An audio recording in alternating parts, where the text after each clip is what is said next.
Podal jsem žádost, pane soudce, ale byla vám zamítnuta. Není důvod vám věřit, říkáte, ale já vám říkám pravdu. Za těma mřížema jsem si uvědomil, kolik věcí v životě jsem zkazil. Lituju každý den svých chyb a chci to napravit.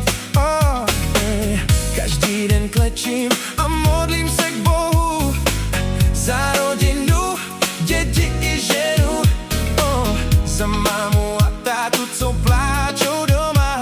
Vím, že jsem jim ublížil na srdci.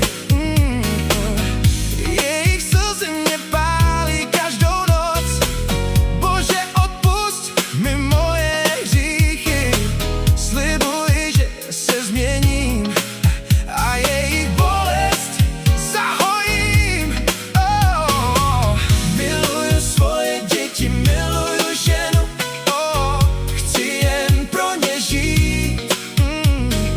Nechci už jen koukat na fotky, chci je vidět, obejmout a říct, jak moc je miluju každý den.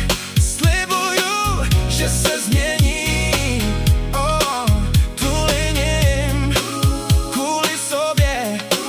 Chci být lepším člověkem. Pane soudce, jedno přání jak vám mám. Pane soudce, jedno přání jak vám mám. Chtěl bych domů k ženě jít a z teba si navždy odejít.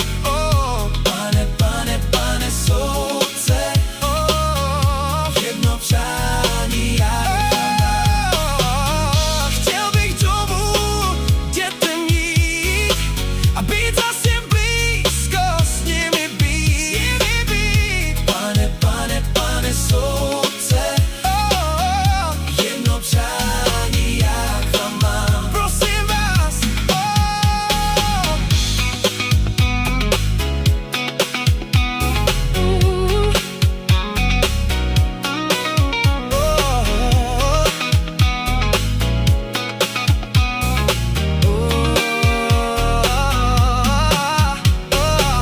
nestojím před vámi na soudě, srdce mi buší strachem.